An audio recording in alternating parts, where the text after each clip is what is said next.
आज हमारे साथ यहाँ पर तो ऐसे व्यक्ति मौजूद हैं जिनका शायद लोगों को नाम ना पता हो, पर इन्होंने जो किरदार निभाए उनसे जाने जाते हैं। आप सबने देखा होगा, अरुण जी ने, नीतीश जी ने उन्हें इसके बारे में बात भी करी है कि जब ये जाते हैं तो लोग पैर छूते हैं, क्योंकि हमारे लिए प्रत्यक्ष राम, प्रत्यक्ष कृष्णा हमारे जनरेशन के लिए यही तो रहे हैं। और एक वो ज़माना था 1980s में जब पहली बार रामायण आई, और रामानंद सागर जी ने इसके विषय में बात करी है कि कितना कठिन था उस समय 1980s में, जहाँ पे मेजॉरिटी हिंदू राष्ट्र जो है, उस समय वहाँ पर रामायण टीवी में करना, प्रस्तुत करना कितना कठिन था। उन्होंने कितना संघर्ष किया। उस समय से आज का समय जब हमारे राम अयोध्या आ गए हैं, अगले सप्ताह मंदिर संपन्न, पूर्णतः संपन्न होने वाला है, ध्वजारोहण होने वाला है। ये हमारे जीते जी हुआ है। तो we are the blessed generation, if I may. Mahabharata Ramayana की जो कथा है इतने वर्षों से चली आ रही है और आज भी हमें उतना ही इन्वॉल्व करती है, उतना ही रोचक हमारे लिए आज भी। ऐसी क्या बात है, हम सब उसके विषय में जानते हैं। कल गौतम जी ने कहा कि हमें इसका पाठ, उनको इनका पाठ उनके माँ के गोद में मिला था, जैसे हम सबको हुआ है।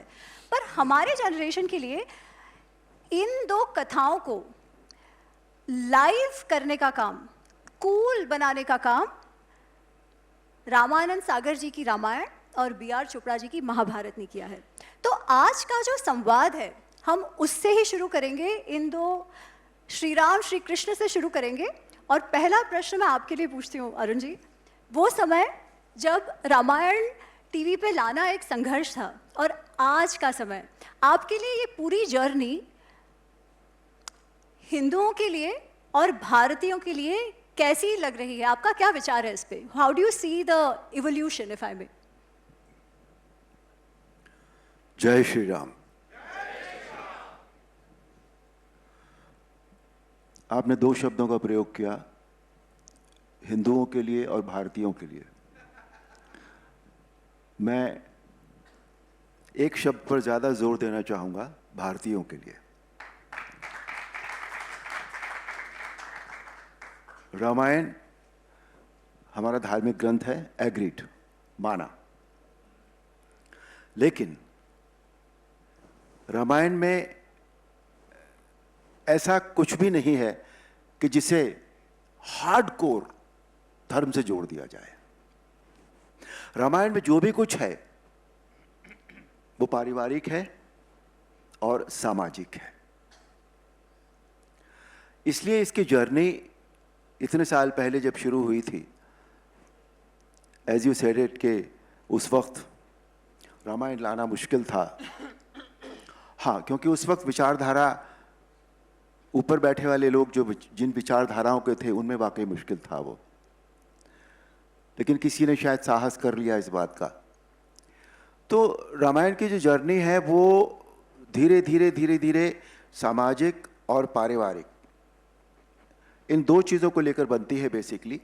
आज उसको हम ये कह सकते हैं कि उसको धर्म की तरफ ज़्यादा वो झुक गई है, या वो रास्ता धर्म की तरफ ज़्यादा जा रहा है। वो शायद इसलिए कि कहते हैं कि एक कोई नारा होता है या कोई उद्घोष होता है, उससे लोग सब जुड़ जाते हैं। वो शायद सिर्फ जोड़ने के लिए है। दूसरी बात, जो पारिवारिक और सामाजिक दृष्टि से अगर आज हम देखें, मैं मेरठ से मेंबर ऑफ पार्लियामेंट हूं और मुझे बाकी जगहों का नहीं पता, नेशनल लेवल के जो न्यूज़पेपर्स होते हैं उनमें तो ये सब नहीं होता, लेकिन मेरठ से जितने भी न्यूज़पेपर्स निकलते हैं, वो चाहे किसी भी बड़े से बड़े ग्रुप के हों, जागरण हो, भास्कर हो, अमर उजाला हो, हिंदुस्तान हो, कोई भी हो, उसमें अगर 10 पेज का न्यूज़पेपर होता है तो उसमें 8 पेजों पर क्राइम होता है, क्राइम की खबरें होती हैं। उस 8 पेजों पर भी जो क्राइम की खबरें होती हैं उसमें 4 पेज कम से कम पारिवारिक क्राइम्स होते हैं। तो रामायण की जो ये जर्नी है, ये जर्नी तो बनी है, लेकिन रामायण से हमने ये नहीं सीखा कभी भी कि परिवार कैसे बनता है, परिवार कैसे टिकता है, परिवार को कैसे निभाना चाहिए, रिश्ते कैसे होने चाहिए हमारे, वो नहीं हमने कभी भी सीखा।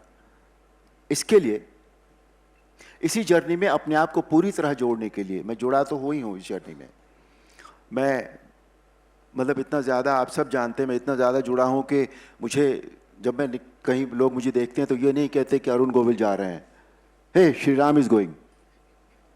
इतना ज़्यादा जुड़ा हूँ। लेकिन मैंने अपने आप को पूरी तरह से जोड़ने के लिए और अपनी कॉन्स्टिट्यूंसी के लिए, जब मैंने ये अखबार देखना शुरू किया था अपनी कॉन्स्टिट्यूंसी में जाकर, तो मुझे लगा कि नहीं, there something wrong somewhere, we must do something about it, whatever, जो भी हम कर सकते हैं। और इसके लिए मैंने एक अभियान शुरू किया जिसका नाम मैंने रखा घर घर रामायण। ये अभियान, इस अभियान को लेकर मैं हमारे माननीय मोदी जी के पास गया। मैंने उनसे इजाज़त मांगी इस बात की कि मैं ये एक ऐसा अभियान शुरू करना चाहता हूँ, तो मुझे इसके लिए आपका मार्गदर्शन चाहिए, आपका आशीर्वाद चाहिए। और मैंने ये भी कहा मुझे गवर्नमेंट से पैसे नहीं चाहिए इस अभियान के लिए, इसलिए नहीं आया हूँ कि मुझे सरकार से पैसा चाहिए इसके लिए, नहीं। उन्होंने मुझे मार्गदर्शन दिया, आशीर्वाद दिया और ये भी कहा कि इस अभियान को रामलला की प्राण प्रतिष्ठा की जो वर्षगांठ है, यानी कि 22 जनवरी 2025, उस दिन से शुरू करो। मैंने वो शुरू किया और उस ये जो जर्नी जो है, उसी जर्नी में एक पड़ाव ये है कि मैं खुद लोगों को रामायण देता हूं और उनसे ये कहता हूं कि भाई तुम चाहे 1 पेज रोज का पढ़ना, चाहे 2 पेज रोज के पढ़ोगे, इसे पढ़ लेना। जब हम कोई चीज़ पढ़ते हैं, या ऑडियो विजुअल तो खैर बहुत स्ट्रांग मीडियम होता है, लेकिन जब हम कोई चीज़ पढ़ते भी हैं तो हमारे सबकॉन्शियस में उसका कुछ ना कुछ असर ज़रूर जाता है। तो मैंने कहा ये पारिवारिक रिश्तों को ठीक करने के लिए और सामाजिक भेदभाव और रिश्तों को ठीक करने के लिए इससे अच्छा इस दुनिया में कुछ नहीं है। Ramayana is the ultimate for that. तो मैंने एक ये उस जर्नी में एक पड़ाव मैंने ये जोड़ा है अभी। बहुत बहुत ही बढ़िया। अमित जी, इसमें मैं एक चीज़ जोड़ना चाहता हूँ। अरुण जी ने सही कहा कि रामायण पारिवारिक कथा है या पारिवारिक संबंधों की कथा है, लेकिन उसके साथ यदि आप प्रभु रामचंद्र जी का जीवन देखेंगे, उनके एक्शंस देखेंगे, तो शिक्षावल्ली के कुछ सूत्र मुझे उसमें दिखाई देते हैं उनके जीवन में, जो एक राजधर्म भी प्रभु रामचंद्र ने किस प्रकार से निभाया ये दिखाते हैं। ये केवल पारिवारिक कथा नहीं है। मैं इनके वक्तव्य को थोड़ा आगे लेके जा रहा हूं। देखिए, एक सूत्र है सत्यम वद।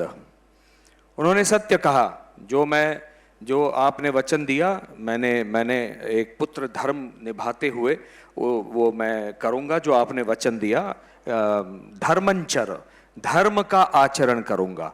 तो एक युवराज होने के नाते इनका प्रभु रामचंद्र जी का धर्म क्या था कि जो प्राण जाए पर वचन न जाए, ये जो उस परिवार के लिए, उस राज्य के लिए कहा जाता था, वो सच हो, वो मिथ्या ना हो। इसलिए पिता के वचन को मैं निभाऊंगा और 14 वर्ष के वनवास में चला जाऊंगा, है ना। तो ये धर्मंचर, स्वाध्यायान मां प्रमद, ये सारे शिक्षावल्ली के सूत्र हैं। तो ये स्वाध्याय निरंतर करते रहना चाहिए। इसलिए कई सारे वनवास में जो प्रसंग आते हैं राम सीता और राम लक्ष्मण के बीच में, उसमें बार बार हम कहाँ से निकले थे, हमको क्या करना था, उसका स्वाध्याय बारंबार होता है। और प्रजातंतुम मां व्यवच्छेदसी ही, ये प्रजातंतु मतलब प्रजा के लिए मैं एक ऐसा आदर्श उदाहरण बन जाऊंगा जिसका आचरण प्रजा कर सके। और यही बाद में कृष्ण ने भगवत गीता में कहा, यत यत आचरति श्रेष्ठः तत्त देवेतरो जना सयत प्रमाणम कुरुते लोकस्तद अनुवर्तते। तो ये विष्णु पुराण में विष्णु भगवान के ये सारे जो अवतार हैं, ये इसमें एक कंटिन्यूटी भी है। और व्यक्ति विशेष के रूप में प्रभु रामचंद्र, पुत्र और युवराज के रूप में प्रभु रामचंद्र, पति के रूप में प्रभु रामचंद्र और राजा के रूप में प्रभु रामचंद्र, ये सारी कल्पना इस कथा में इनकी है। इसीलिए मैंने इसे पारिवारिक नाम दिया था। हमारे पास दो तरीके होते हैं, किसी को समझाने के या किसी को कुछ बताने के या किसी को कुछ इंस्पायर करने के। या तो हम ये कहें कि सुनो तुम ऐसा करो, तुम ऐसा करो, तुम ऐसा कर लो, तुम ऐसा कर लो, तुम ऐसा कर लो। नहीं, श्री राम ने कहीं भी ये नहीं कहा, किसी से भी नहीं कहा कि तुम ऐसा करो। उन्होंने जो किया वो था इंस्पिरेशन कि देखो ये ऐसा होना चाहिए। ये भी नहीं कहा, सिर्फ करते हुए चले गए और बाकी लोग उससे इंस्पायर होते चले गए। So this is one way of doing things कि एक परिवार में पिता का वचन निभाने के लिए उन्होंने सब कुछ छोड़ दिया। पत्नी ने क्या किया, भाई ने क्या किया। इसीलिए मैंने इसको कहा कि ये पारिवारिक और सामाजिक रिश्तों के लिए, सामाजिक रिश्तों से ताल्लुक हो गया कि जो एक राजा के रूप में, एक युवराज के रूप में श्री राम ने किया। तो इसलिए इससे बढ़िया, इससे अच्छा कुछ भी हमारे जीवन को ठीक करने के लिए रामायण से अच्छा और कुछ नहीं है। आप दोनों ने ही बहुत अच्छी बात कही और श्री राम के लिए कहा जाता है, और मैं आप ये ऑडियंस से पूछने वाली हूँ, एक लाइन श्री राम के लिए कही जाती है। श्री राम को कहा जाता है रामो विग्रहवान धर्मः साधु सत्य पराक्रम। ये जो लाइन है वो आती है वाल्मीकि रामायण में। आपको पता है ये लाइन किसने कही है श्री राम के लिए? किसी को भी पता है किसने कही है श्री राम के लिए?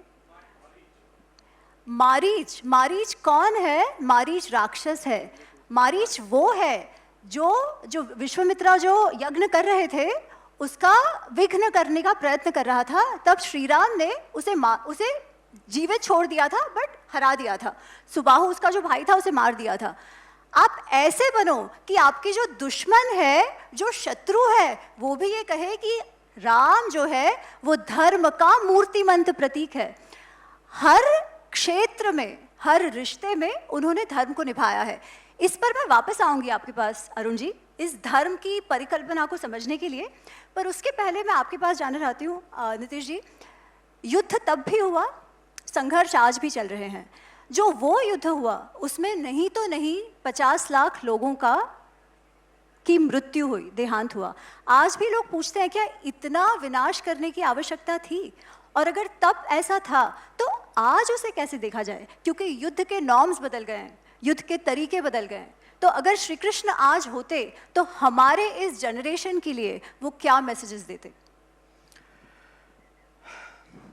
सबसे पहले तो आज हमको फिर से एक बार धर्म की परिभाषा को समझना होगा।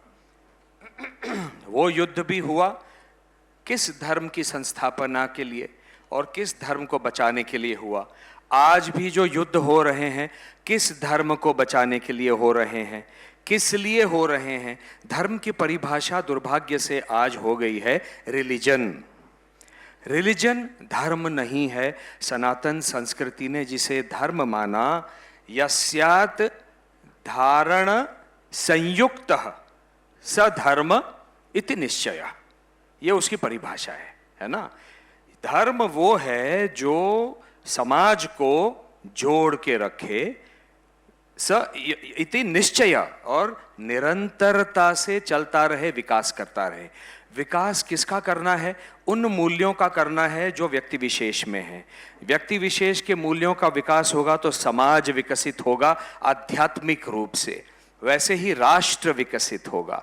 अभी आपने कहा था, बैठे हुए विदुर नीति की बात की थी। विदुर नीति ने तो विदुर जी ने बड़ा सम्यक कहा है उसमें कि if you need to sacrifice your son for the society, sacrifice him. If you need to sacrifice a society for the nation, sacrifice it. For what? For the protection of dharma. वो धर्म जो है वो मानवीय मूल्य हैं, जो कर्तव्य निष्ठा है वो धर्म है। धर्म की परिभाषा बहुत व्यापक है रिलीजन से। हम कर्तव्य बोध को धर्म मानते हैं, हम आचार धर्म को धर्म मानते हैं।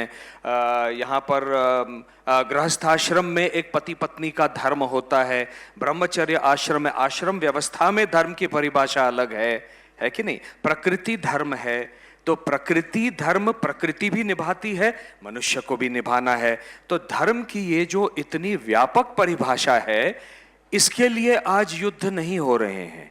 तो ये जो मैंने कहा इति निश्चय, निरंतरता से विकास होना चाहिए। वो विकास संख्यात्मक नहीं होता। जैसे औरंगजेब ने कहा था, काबुल से कन्याकुमारी तक मोमीन मोमीन मोमीन, ये संख्यात्मक विकास है। आज भी वही हो रहा है। संख्यात्मक विकास हो रहा है कन्वर्जेंस के माध्यम से, क्वालिटेटिव विकास होना चाहिए, जिसको एकात्म मानववाद कहा। व्यक्ति का विकास हो एक बेहतर व्यक्ति बनने के लिए, ताकि समाज अच्छा बने, आध्यात्मिक रूप से बने। जब ये नहीं होता, भौतिकवाद से और गलत परिकल्पनाओं में आकर यदि धर्म का प्रचार प्रसार हो, तो आज के जो ये दुख दिखाई दे रहे हैं ये आपको दिखाई देंगे। और व्यक्तिगत रूप पे जो भौतिकवाद के पीछे चलते चलते चलते हम लोग जा रहे हैं, जहां पर भौतिकवाद गलत नहीं है। स्वयं स्वामी विवेकानंद जी ने कहा है, 4 पुरुषार्थों में धर्म, अर्थ, काम और मोक्ष, ये 4 पुरुषार्थ सनातन हिंदू सभ्यता के हैं। अरुण जी ने भारतीय कहा, मैं उनके शब्द को और व्यापक करना चाहता हूं, सनातन हिंदू सभ्यता। सनातन हिंदू सभ्यता में भारतीय भी आते हैं, और डेविड फ्रोले जो स्वयं को वामदेव शास्त्री कहलाते हैं, और रॉबर्ट स्वोबोडा भी आते हैं जो इंडोलॉजी के बहुत बड़े विशेषज्ञ हैं। तो ये लोग भी सनातन हिंदू सभ्यता में आते हैं, वो भारतीय नहीं होंगे मूल से, जन्म से। तो सनातन हिंदू सभ्यता को विकसित करने के लिए जो हमको करना है वो धर्म है, क्योंकि सनातन हिंदू सभ्यता ही है जो वसुधैव कुटुंबकम की परिकल्पना विश्व को देती है। और इसीलिए ये देश सनातन काल से, अनादि काल से, सनातन क्या है? सना आतनोति इति सनातनः। प्राचीन काल से, अनादि काल से जो परंपराएं, जो नैतिक मूल्य, जो मानवीय मूल्य चले आ रहे हैं, जो मनुष्य समाज को और विश्व को विकसित करे और शांतिप्रद ले जाए, वो सनातन है। वो केवल भारतीय है और वो सनातन है। बहुत सुंदर। मैं आपसे अभी भी जो बहुत प्रैक्टिकल सीख है वो उसके लिए मैं वापस आपके पास आऊंगी, पर उसके पहले इसी टॉपिक को आगे बढ़ाते हुए अरुण जी, जैसे मैं कह रही थी कि श्री राम को कहा जाता है रामो विग्रहवान धर्म। हमने उनके राजा होने की बात कही। वाल्मीकि जी कहते हैं कि उनके समय कैसा था? रामो रामो रामेति प्रजानाम अभवन कथा। जब वो श्री राम राज्य करते थे, तभी पूरे समाज में राम राम राम, जो वो करेंगे उसका लोग अनुसरण करते थे। तो ऐसा क्या था उनमें? राम भूतो जगत भूताम, जब राम है तो जगत है। ऐसा क्या था श्री राम में कि लोग उनके पीछे उस समय भी इतने, पागल तो नहीं कह सकती मैं, बट इतना उनकी बात क्यों मानते थे? ऐसा पागल क्या हैं प्रभु रामचंद्र के पीछे पागल रहे, अच्छी बात है। हाँ। अभी भी पागल हैं। अभी भी है, एब्सोल्युटली। जो है वो अभी भी पागल है। इनकी पत्नी यहां नहीं है, वरना बहुत मार पड़ती।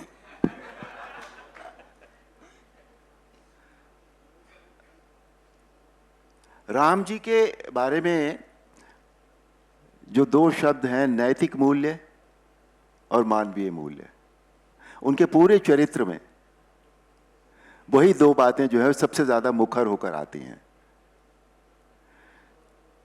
जो पारिवारिक मूल्य थे, परिवार के मूल्य थे, वो मानवीय मूल्य थे। नैतिक मूल्य जो है वो परिवार के लिए भी काम में आते हैं और सामाजिक मूल्य भी काम में आते हैं। तो शुरू से यदि हम उनका जीवन देखें, जो उन्होंने लीलाएं करके हमें दिखाया, सारे जगत को दिखाया उन्होंने, उसमें हर जगह कभी भी उन्होंने अपने आप को किसी दूसरे के ऊपर थोपने की कोशिश नहीं की, प्रेशराइज करने की कोशिश नहीं की। बचपन से ही अगर देखिए तो भाइयों के साथ जो उनका प्रेम रहा, जो व्यवहार रहा, कि खुद बड़े होकर न जीतते हुए भी न जीते। लक्ष्मण को जिता दिया, भरत को जिता दिया भाइयों में, छोटे जब थे, खेल खेल में। गुरुकुल गए तभी भी यही हुआ। सामाजिक भेदभाव उनके जीवन में नहीं था। उनके जीवन में जो हम सो कॉल्ड आजकल नेगेटिव कहते हैं कि नेगेटिव बात है ये, वो कहीं कुछ थी ही नहीं, बिल्कुल भी। और उसीलिए शायद उनके उस समय भी, एज यू सेड इट, कि लोग पागल रहे होंगे उनके पीछे। हर चीज उनकी जो है वो एग्जाम्पलरी है। हर चीज यदि हम पॉजिटिव होकर सोचें तो ये लगता है कि नहीं यार, ऐसा ही होना चाहिए व्यक्ति को। जो इस व्यक्ति ने किया यही है ठीक। हम करें या ना करें वो एक अलग बात होती है। लेकिन देखकर लगता ज़रूर है, उनकी बातों को सुनकर, उनके वचनों को सुनकर, उनके व्यवहार को देखकर, उनकी लीलाओं को देखकर, किसी भी क्षेत्र में आप ले लें तो हमेशा यही लगता है कि नहीं, व्यक्ति यही ऐसा ही होना चाहिए, यही पॉजिटिविटी है, यही मूल्य होने चाहिए। इसलिए लोग उनके पीछे पागल थे, और आज भी इसीलिए जो लोग पागल हैं वो वाकई पागल हैं उनके पीछे। इसी को लेकर एक मिनट, मैं ये प्रश्न इसी समय पूछना चाहती हूँ, क्योंकि हमेशा मुझे पूछा जाता है, स्पेशली लड़कियों से बहुत पूछा जाता है, पर इसके लिए मैं आपका विचार चाहती हूँ। परिवार में इतने परफेक्ट थे, फिर सीता जी को क्यों छोड़ा? परिवार में परिवार में इतने परफेक्ट थे, और मैं मानती हूँ, मैं इस पे बात करती हूँ, पर क्योंकि मुझे पूछा जाता है तो मैं इस पे आपका भी मंतव्य चाहती हूँ। सीता जी के साथ अन्याय क्यों किया? ये प्रश्न सबके मन में आता ही रहता है, और आप स्वयं श्री राम का किरदार निभा चुके हैं, तो आपके द्वारा मैं चाहती हूँ लोगों तक वो मैसेज पहुंचे। सीता जी के साथ अन्याय क्यों किया? अच्छा सवाल है, और ये बहुत ज़्यादा कंट्रोवर्शियल रहा है। राम जी के जीवन में दो बातें कंट्रोवर्शियल रही हैं, एक तो बाली वध और एक सीता का निष्कासन। कभी कभी क्या होता है, बाली का वध तो अब हम बात नहीं करेंगे क्योंकि आपने पूछा नहीं है। सीता का जो निष्कासन है वो उस वक्त के जो सामाजिक मूल्य रहे होंगे उनको ठीक करने के लिए या उनको बताने के लिए था ये कि और पहली बात यह कि उस समय वो राजा थे। राजा का जो कर्तव्य होता है वो सबसे पहले प्रजा के लिए होता है, परिवार के लिए बाद में आता है। तो प्रजा को उनके परिवार के किसी भी सदस्य की वजह से कोई ऐसी बात न उनके मन में आए, इसके लिए एक धोबी के कहने पर, एक धोबी के इल्जाम लगाने पर उन्होंने सीता जी को निष्कासित कर दिया। ये एक राजा का कर्तव्य था, ये एक पति का कर्तव्य नहीं था। पति उनकी परिभाषा के अनुसार, उस समय की परिभाषा के अनुसार राजा से बाद में आता था, इसलिए ये निष्कासन हुआ।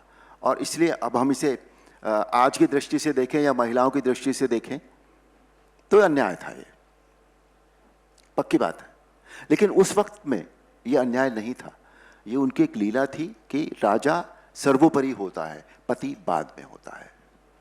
आप ही की बात को और थोड़ा आगे बढ़ाते हुए मैं कहना चाहती हूँ कि जो अर्जुन ने फेस किया, जो धर्म संकट, इसको थोड़ा सा जोड़ दूं ताकि लोगों, क्योंकि ये बहुत कंट्रोवर्शियल प्रश्न हमेशा से रहा है। मैंने भी 2 बार रामायण की, इनकी ऊंचाई को छू नहीं पाया। ये मेरे बड़े हैं, सत्य कह रहा हूं, राम तो यही हैं।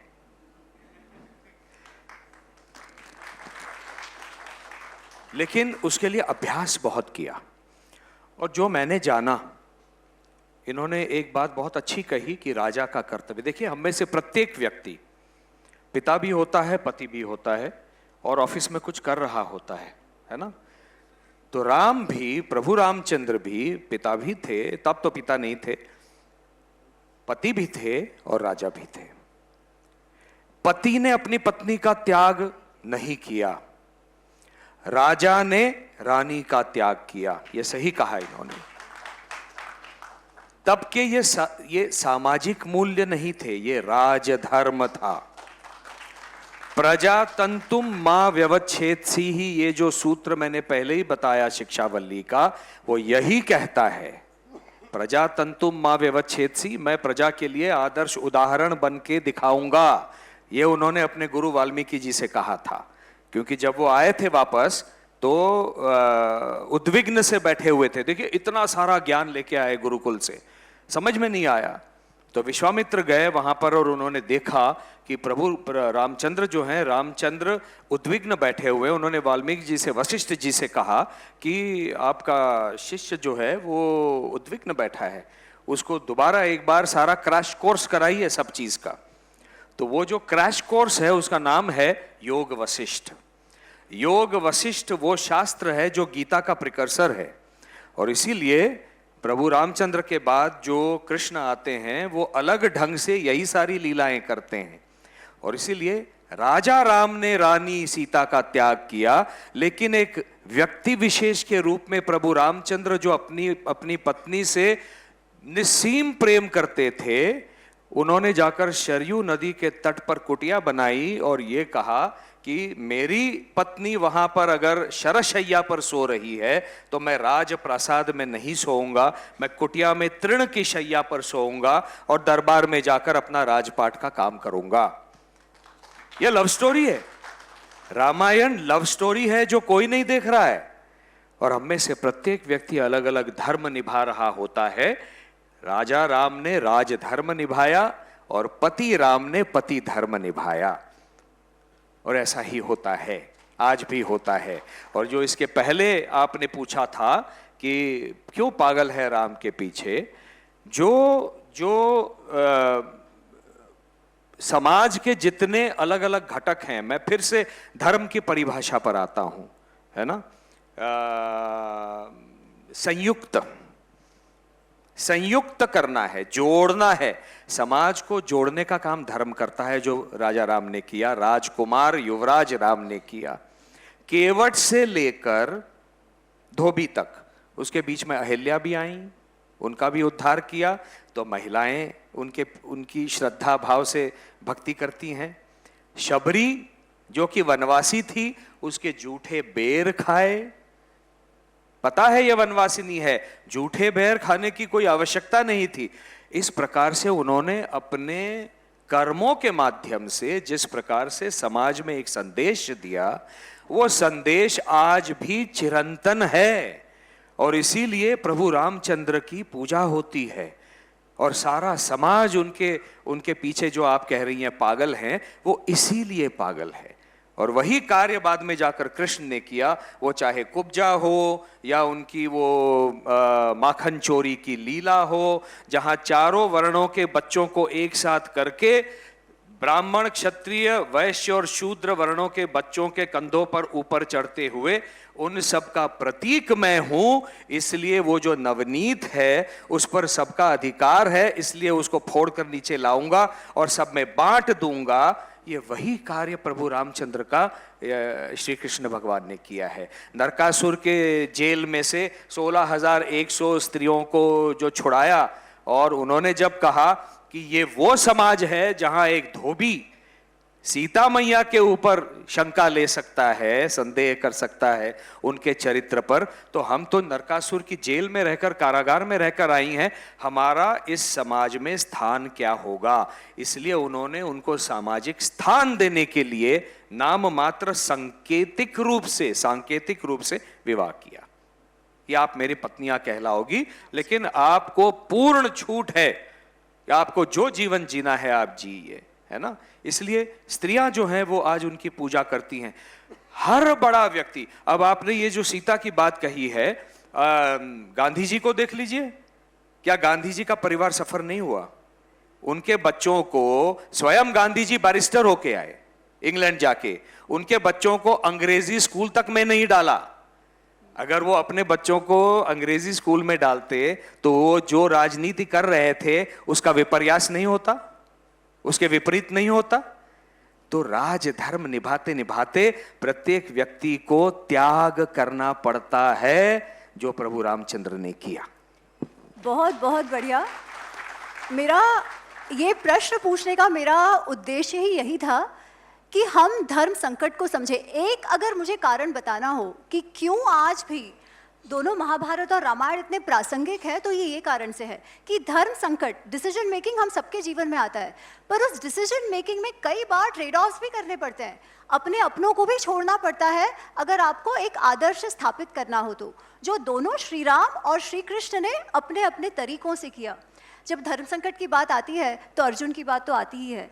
एक प्रश्न जो हमेशा पूछा जाता है वो ये है कि इतने सारे लोग थे, इतने विद्वान लोग थे, गीता का माध्यम केवल अर्जुन क्यों बने? एक तो बात ऑफ कोर्स है कि वो स्वयं आए थे आपके पास कि मुझे आप मेरे सारथी बनो, पूरी सेना को छोड़कर, पर फिर भी ऐसा क्या था अर्जुन और कृष्णा के मैत्री में, संबंध में, कि अर्जुन माध्यम बने हम सब तक गीता पहुंचाने का? एक तो दोनों समवयस्क थे, भीम और युधिष्ठिर कृष्ण से बड़े थे, तो वो बड़े भैया ही कहते थे। तो अर्जुन समवयस्क थे और किसी के साथ मित्रता क्यों है? मित्रता तो बस होती है तो है, नहीं है तो नहीं है। और अगर उसके कारण ढूंढने पड़ जाएं तो वो ट्रांजैक्शन होता है कि नहीं? अब आप और हम मित्र हैं, है कि नहीं है? बताइए क्यों है? Of course. नहीं, कोई ट्रांजैक्शन नहीं है। सुनो ना, बताइए क्यों?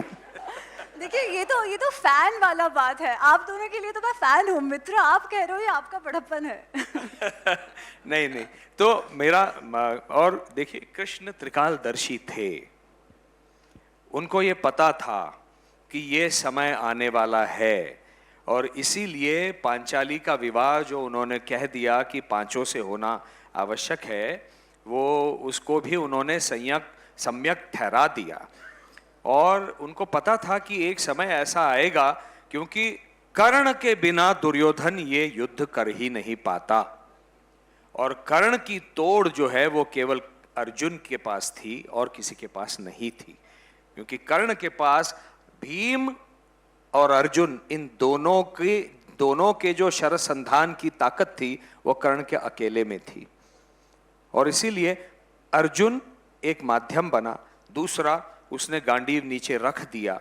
ये जो क्षुद्रम हृदय दौर्बल्यम, हृदय की दुर्बलता का उसने जो प्रकटन किया, वो एक माध्यम बना, एक कलयुग के लिए धरोहर छोड़ जाने के लिए।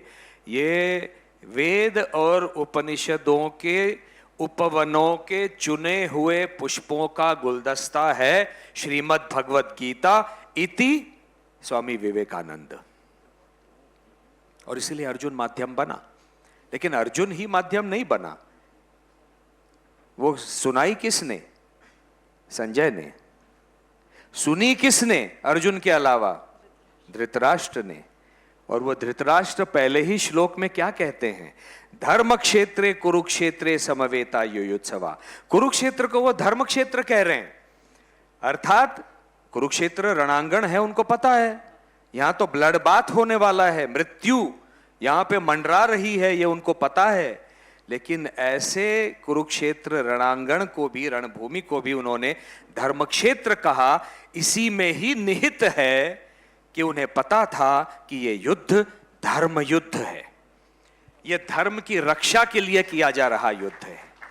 इसलिए सुना अर्जुन ने, जिसमें क्षमता है कर्तव्य बोध निभाने की, जिसमें क्षमता है योगस्थः कुरु कर्माणि करने की, योग को प्रकटन करने की। लेकिन ऐसे भी व्यक्ति को सुनाया जिसका नाम था धृतराष्ट्र, जो सबसे बड़ा विलन है महाभारत का। क्योंकि वही एक वो व्यक्ति है, वो रोक सकता था द्रौपदी का चीरहरण, वो रोक सकता था या चौपड़ की वो जो खेल जो मनोरंजन के लिए किया जा रहा था, और जो रोक सकता था ये भारतीय युद्ध। क्योंकि व्यक्तिगत उसकी जो मंशा थी कि मैं बस ये मुकुट मेरे सर पर रहे और मैं यहां बैठा रहूं। अब देखिए, विदुर और धृतराष्ट्र में अंतर है।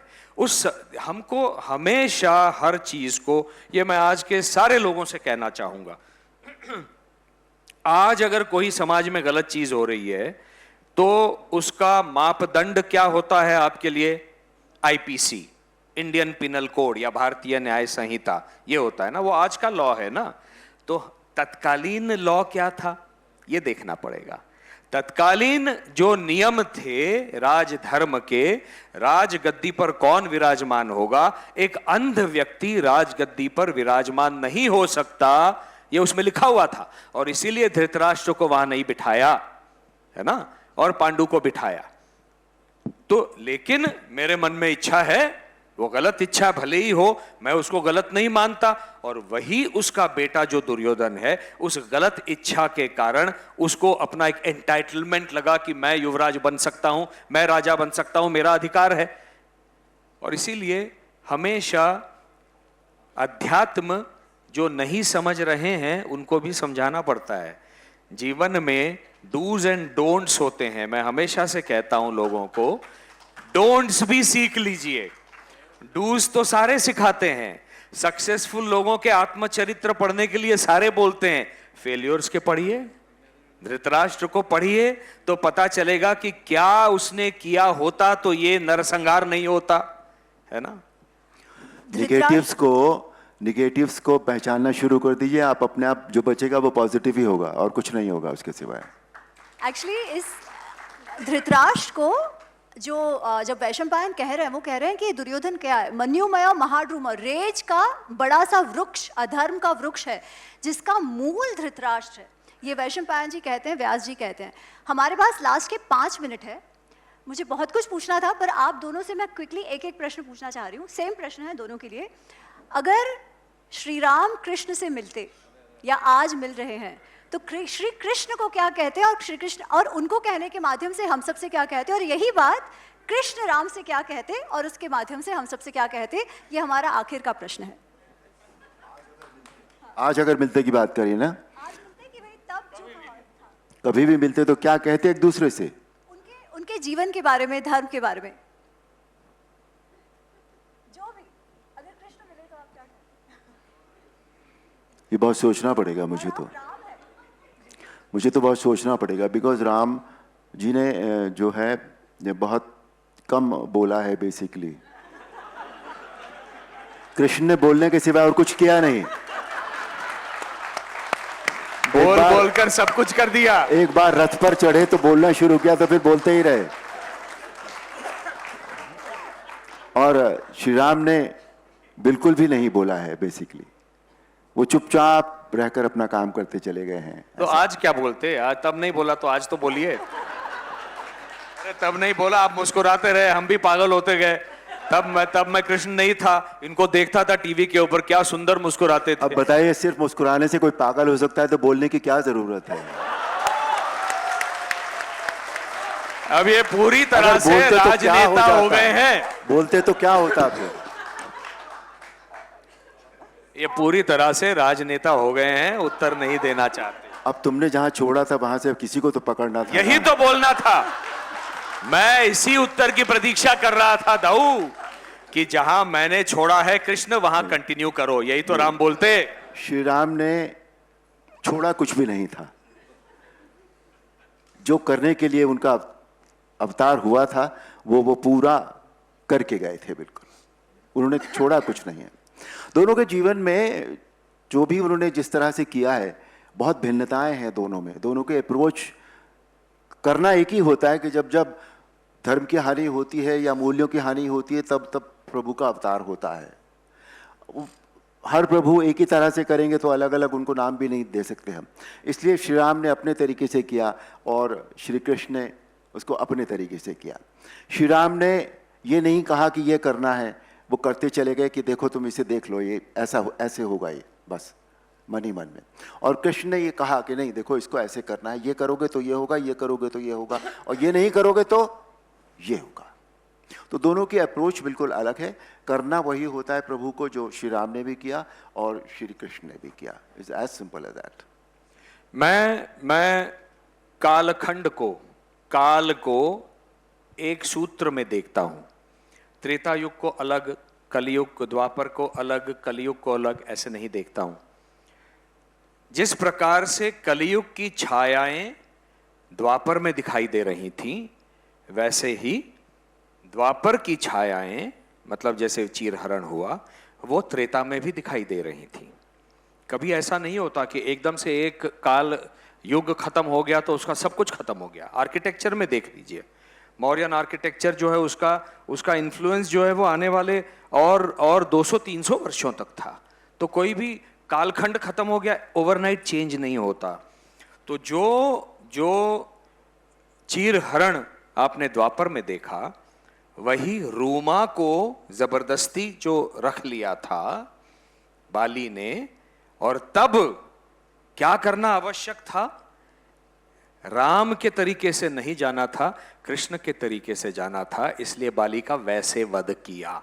इसलिए थोड़े थोड़े कृष्ण तो राम में भी थे।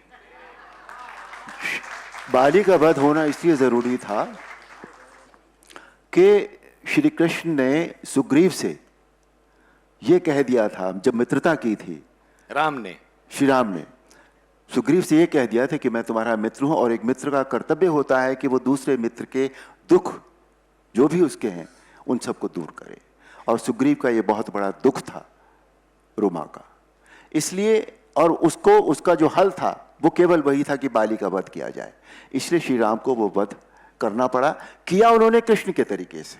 हाँ जी, वही तो मैं कह रहा हूं, साम दाम दंड भेद, ये आपने देखा? राम की प्रक्रिया नहीं है, ये कृष्ण की प्रक्रिया है। समय आप देख रहे हो, ये संवाद एटर्नल क्यों है, ये चलता रहेगा, आगे भी चलता रहेगा। जैसे वाल्मीकि जी ने कहा था, यावत स्थास्यति गिरयः सरितश्च धरणी तले तावत रामायण कथा तावत महाभारत कथा लोकेषु प्रचरिष्यति। ये एटर्नल डायलॉग चलता ही रहेगा। आप अस्तु। दोनों का बहुत आपने मुझे बहुत मुझे बहुत मुझसे उत्तर ही नहीं लिया कि मैं मिलता तो राम से क्या पूछता, मैं क्या कहता राम से, आपने कृष्ण श्री राम राम से के लिए- कहते तो क्या बोलते आपने राम के लिए बोल दिया ना, तापर का- कृष्ण राम से मिलते तो क्या बोलते, अवश्य कहिए मुझे वो धोबी को वनवास में भेज दो। बोल बोल के अब तो बोलो, और धोबी को वनवास में भेज दो। और वाल्मीकि उसके लिए रामायण पता नहीं तो- कितने धोबियों को और बहकाते हैं कि इसे वनवास भेज दो। और अनफॉर्चुनेटली जो हम मानते हैं, वाल्मीकि रामायण में तो धोबी है भी नहीं, तो ये दूसरी बात है। खैर, बहुत बहुत आभार आप दोनों का, बहुत आपका मजा भी, आया। आपका भी। थैंक यू फॉर अब बेरिंग तो बता दीजिए आप इनकी मित्र क्यों हैं? हाँ श्री राम और श्री कृष्ण के मित्र जो अर्जुन कहते हैं कि प्रज्ञानम कृष्ण जो ब्रह्म। है, कृष्ण को अर्जुन कहते हैं जब वो कहते हैं कि तुमने इतनी बड़ी सेना छोड़ दी और मैं तो अस्त्र शस्त्र भी नहीं उठाऊंगा, तुमने मुझे क्यों चुना? अर्जुन कहता है आपके पीछे यश रहता है, आपके पीछे धर्म रहता है, लड़ तो मैं सकता हूं, मुझे वो यश और धर्म की कामना है। और यही इसीलिए ये मैत्री है, इसीलिए ये फैंडम है। Thank you so much. प्रज्ञावान That's Brahma. so thank you nice. So much. वेदों के महावाक्यों में एक जो है ना, प्रज्ञा ही ब्रह्म है। ये विदुषी हैं, इनकी जो प्रज्ञा है उसके कारण हम भी कुछ सीखते हैं, हम लालायित रहते हैं इनसे सीखने के लिए, इसलिए ये प्रज्ञा की मित्रता है। Oh, there you are. Super thank There you are. You so much. आप सभी का बहुत बहुत आभार।